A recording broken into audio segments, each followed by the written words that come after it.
Annisa Maharani Al-Zahra Maesa resmi dilantik menjadi anggota DPR RI termuda 2024 hingga 2029, Selasa 1 Oktober 2024. Wanita 23 tahun ini merupakan dapil Banten II berasal dari Partai Gerindra.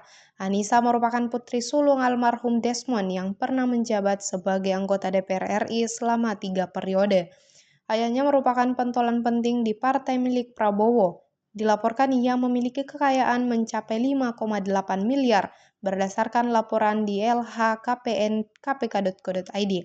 Tercatat memiliki 12 bidang tanah dan bangunan hibah tanpa akta senilai 2,57 miliar. Annisa juga memiliki mobil Lexus tahun 2019 seharga 2,2 miliar. Selain itu, latar belakang pendidikan Annisa Maesa memiliki 2 gelar dari Universitas Indonesia Fakultas Ekonomi dan Bisnis dan juga Universitas Melbourne Faculty of Business. Annisa menyampaikan program dan aspirasi yang digaungkannya.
Download Tribun X sekarang, menghadirkan lokal menjadi Indonesia.